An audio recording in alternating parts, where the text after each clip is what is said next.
நர்சரியிலேருந்து நம்ம பிளான்ட் வாங்கிட்டு வரும்போது இந்த மாதிரி பிளாஸ்டிக் பேக்கில் கொடுப்பாங்க.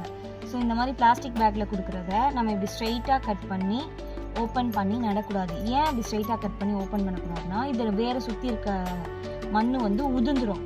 ஸோ அதுக்கு பதிலாக ஒரு ப்ராப்பர் மெத்தட் இப்படி சாய்ச்சி இதை சுற்றி இப்படி கட் பண்ணிவிட்டு இந்த லேயரை எடுத்துட்டு அப்படியே குழியில் இறக்கி இந்த கவரை புல் பண்ணோன்னா அழகாக வேரோட மண் வந்து குழியில் போய் உட்காந்துக்கும்.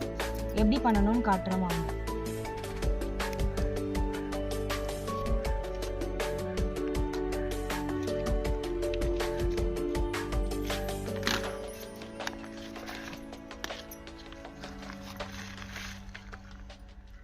எப்பயுமே செடியை வந்து குழியோட சென்டராக வச்சுட்டு இப்படி பேப்பரை பிடிச்சி இப்படி புல் பண்ணிங்கன்னா அப்படியே மண் பார்த்தீங்களா இன்டாக்டாக வந்துருச்சு.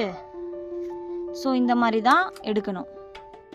ஆல்ரெடி மிக்ஸ் பண்ணி வச்சுருந்தோம் இல்லைங்களா, அந்த மிக்சர் பேலன்ஸ் இருக்க மிக்சரை சுற்றி போடணும் ஃபுல்லாக, குழி ஃபுல்லாக.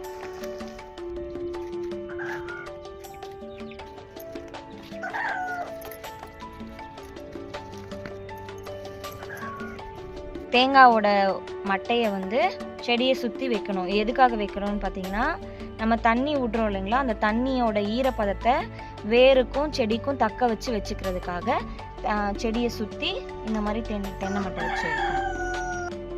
அப்புறம் இந்த தேங்காய் மட்டை போட்டதுக்கப்புறம் அதை சுற்றி மேலே செம்மண் போட்டு விடணும். ஸோ செடி நட்டதுக்கப்புறம் நல்லா ஒரு பக்கெட் தண்ணி ஃபுல்லாக செடியை சுற்றி ஊற்றி விட்டணும்.